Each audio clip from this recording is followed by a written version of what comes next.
बिस्मिल्लाहिर्रहमानिर्रहीम। अस्सलाम वालेकुम। उम्मीद करता हूँ कि आप सब खैरियत से होंगे। आज की जो वो वीडियो है उसमें मैं आपको ये बताऊंगा, जो शुगर के मरीज हैं उनको मौसम गर्मा में जो आम नजर आने वाला फूड है आलू बुखारा, उसका इस्तेमाल करना चाहिए या नहीं। जब भी शुगर का मरीज कुछ भी खाया पिया करे तो उस चीज को जरूर नजर रखा करे कि वो जो चीज है वो कितनी मिकदार में वो खाएगा, जिससे उसकी ब्लड शुगर मुतासर नहीं होगी। दूसरा ये कि कोई भी चीज खाने से उसकी सेहत के ऊपर क्या अच्छे असरात होते हैं। जब भी किसी भी बंदे को शुगर का मर्ज होता है तो उसकी जो इम्यूनिटी है वो कम हो जाती है, जिसकी वजह से उसको मुख्तलिफ किस्म की बीमारियां लगने का खतरा है वो बढ़ जाता है। ये जो फ्रूट होते हैं इनके बारे में ये कहा जाता है कि ये हमारे मुख्तलिफ जिस्म के जो अज़ा हैं, मुख्तलिफ जो निज़ाम हैं उनको ये सपोर्ट करते हैं।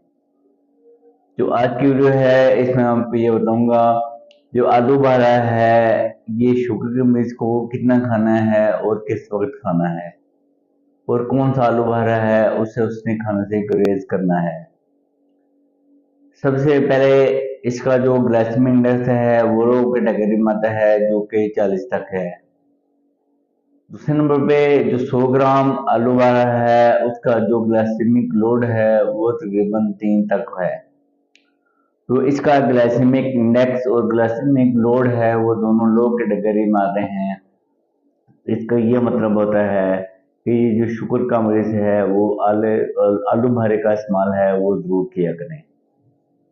आलू बुखारे की जो न्यूट्रिशन वैल्यू है, जो सरफेस चीजें हैं उनके बारे में मैं आपको बताना चाहूंगा। 100 ग्राम जो आलू बुखारा है उसके अंदर तकरीबन 46 किलो कैलोरीज पाई जाती हैं। इसके अलावा इसके अंदर जो शुगर है वो तकरीबन 9.9 ग्राम तक होती है। इसके अलावा जो शुगर के मरीजों में जो अच्छी चीज है वो इसके अंदर पाई जाने वाले फाइबर हैं, जो कि तकरीबन 1.4 ग्राम तक होते हैं। इसके अलावा ये विटामिन सी का, पोटेशियम का, विटामिन ए का और विटामिन सी का बहुत अच्छा सोर्स है। अब ये है कि जो आपको मैंने मिनरल्स और विटामिन बताए हैं ये हमारे जिस्म में मुख्तलिफ किस्म के फंक्शन हैं उनको परफॉर्म करने में अहम किरदार अदा करते हैं। अब मैं आपको ये बताऊंगा कि जब आप एक आलू बुखारे का इस्तेमाल करेंगे तो शुगर के मरीज को उससे क्या फायदे हासिल होंगे। हमारा जो पहला कंसर्न होता है वो शुगर का कंट्रोल है। जैसे कि मैंने आपको बताया कि इसके अंदर 104 ग्राम तक फाइबर पाए जाते हैं, जिसकी वजह से जो हमारे शुगर है उसका लेवल मेंटेन रखने में अहम किरदार अदा करते हैं। इसके अलावा ये जो फाइबर होते हैं ये हमारे मैदे और आंतों की सेहत के लिए भी इंतहाई मुफीद होते हैं। अक्सर जो शुगर के मरीज हैं उनको कब्ज जैसे मसाइल का सामना रहता है। जो आलू बुखारे का इस्तेमाल है ये उन मरीजों के लिए कब्ज के लिए भी मुफीद होता है।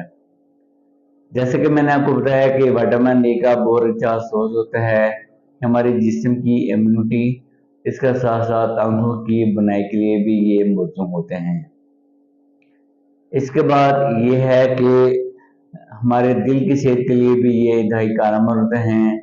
जब एक शुगर का मरीज आलू बुखारे का इस्तेमाल करेगा तो उसकी वजह से उसका ब्लड प्रेशर है वो कंट्रोल में होगा।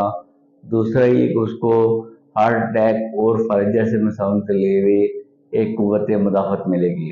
एक और चीज़, जब एक शुगर का मरीज है वो आलू बुखारे का इस्तेमाल करेगा तो उसका काफ़ी देर तक मैदा फुल रहेगा, जिसकी वजह से उसको भूख कम लगेगी और उसके वजन में कमी लाई जा सकती है। जब भी टाइप 2 जो शुगर है उसकी सबसे बड़ी वजह वजन का ज़्यादा होना है। जब उस मरीज का वजन कम होगा तो उससे उसकी ब्लड शुगर भी कंट्रोल होगी। अब ये कि जब भी आपने आलू बुखारे का इस्तेमाल करना है तो कोशिश ये करें कि दिन में 100 ग्राम जो आलू बुखारा है वो 2 खानों के बीच में आप इस्तेमाल कर लिया करें। अगर मीडियम साइज के जो आलू बुखारे हैं वो तकरीबन आप 2 तक इस्तेमाल कर सकते हैं। कोशिश ये करेंगे जो आलू बुखारे की चटनी मिलती है या कुछ जो आलू बुखारे होते हैं उनके खाने से गुरेज करें, क्योंकि उनमें थोड़ी मिकदार में ही कैलोरीज बहुत ज़्यादा होती हैं, जिससे हमारी ब्लड शुगर है वो बढ़ेगी। तो लिहाजा शुगर का हमें 2 खानों के बीच 1 से 2 आलू बारे हैं वो एक दफ़ा इस्तेमाल कर सकते हैं। शुक्रिया।